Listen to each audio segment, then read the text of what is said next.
Gentleman from South Carolina is recognized. Thank you, Mr. Chairman. Deputy Attorney General Cole, you have been done a tremendous disservice when the President prejudged this investigation. It's not fair to the people at the Department of Justice. It's not fair to the people who are investigating. It's not fair to the complaining witnesses, the potential victims. It's really unheard of for somebody who purports to be an expert in constitutional law to prejudge an investigation. So I'm going to start with that. And I know that you cannot provide names, and I know that you cannot provide details, but you have, on a number of different occasions this morning, sought to reaffirm that there is an ongoing investigation. So I'm going to ask you about some of the traditional investigatory tools and make sure that those are at play. And again, I'm not asking you for names, and I'm not asking you for specifics, but when you say a matter is being investigated, I think and by the way, back in the old days, you couldn't even confirm that there was an ongoing investigation. That was the policy back in the old days. I don't know if the policy has been waived or if this particular fact pattern is such that you are willing to confirm an ongoing investigation. But that's policy. That's not law. There's no law that prevents you from answering these questions. Have witnesses been brought before a grand jury? As you well know, Representative Gowdy, we can't talk about anything that takes place before a grand jury. That's not permitted under Rule 6E. Have subpoenas been issued? That's also a grand jury matter. Have administrative subpoenas been issued? Not grand jury subpoenas, but administrative subpoenas been issued? With all due respect, Congressman, we don't talk about the steps we take in our investigations. They're thorough. Mr.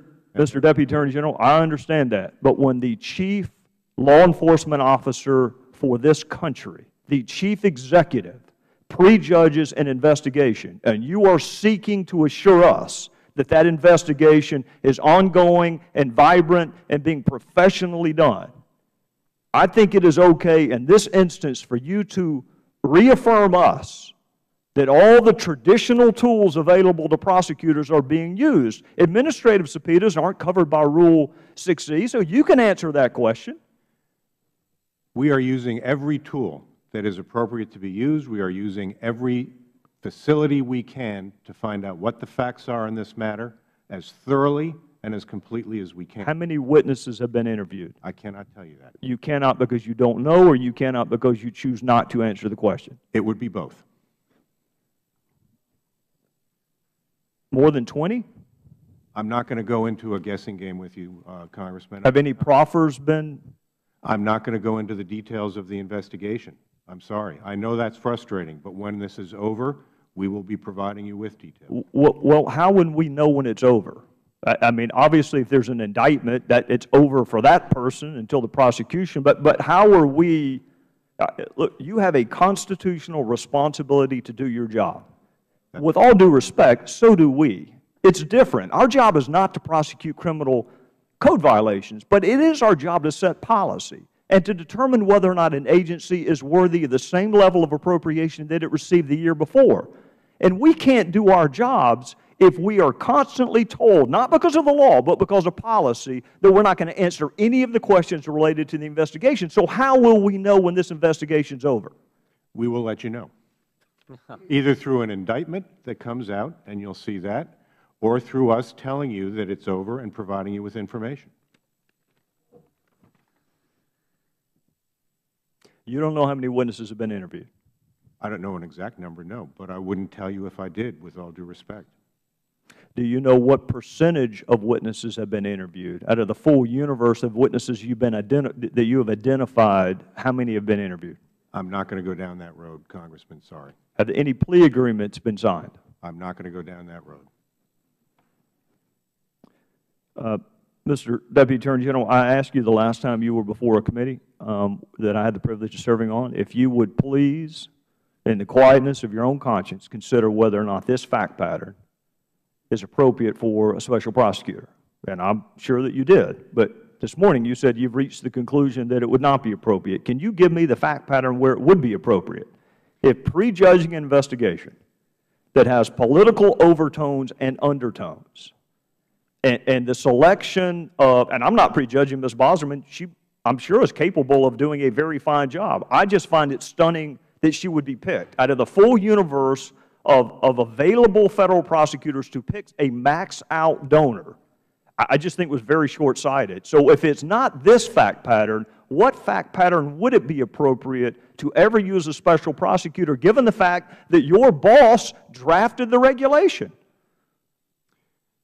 It is very, very rare in the history of the Justice Department to use a special prosecutor. Give me a fact pattern where it would trigger to you, in your mind, the appropriateness of a special prosecutor. I can't go down and dream up a fact pattern, Mr. Gowdy, but I know the one time we have appointed a special counsel was in the Waco investigation, where Senator Danforth was appointed.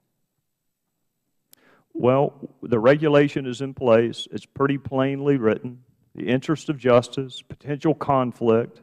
You have politics infecting this investigation. You have a prejudgment by the Commander-in-Chief that there's not a smidgen, and I'll substitute the word scintilla because smidgen is not a legal term. There's no evidence of wrongdoing. It's already been determined. You talk about jeopardizing investigation. You talk about compromising a jury pool. I mean, again, out of fairness to you, I'm not going to ask you to comment because he's your boss. But really, that was a tremendous disservice to be done to people who dedicate their lives to law enforcement, to prejudge an investigation, and to do it for a cheap political score during the Super Bowl. So, if not here, when? If not this fact pattern, when? Each individual matter is going to have to be judged on its own individual and unique facts. I can't set out a prescription for when one would be appropriate. All I can tell you is we've analyzed this one, we've looked at the applicable regulations, and this does not meet any standard that would come to the point of warranting a special counsel. When you say it's been analyzed, this is a determination that's ultimately made by the Attorney General himself? Along with myself. Did you seek outside opinions? Did you consult anyone else whose legal opinion you value and ask, hey, this is an interesting fact pattern. Maybe this is appropriate to go find a career prosecutor who hasn't maxed out to the RNC or the DNC? I mean, did you seek other people's opinions? The internal deliberations, as you well know, Representative Gowdy, are not things we talk about in public, but we made a thorough review of this matter and determined it didn't meet any sort of standard to warrant a special counsel. My time is up, Mr. Cole. I'm going to end the same way I ended last time. This is bigger than politics. It's bigger than election cycles. The one entity in our culture that is universally respected and represented by a woman wearing a blindfold is the Department of Justice. And when we start playing games with that, we are in trouble.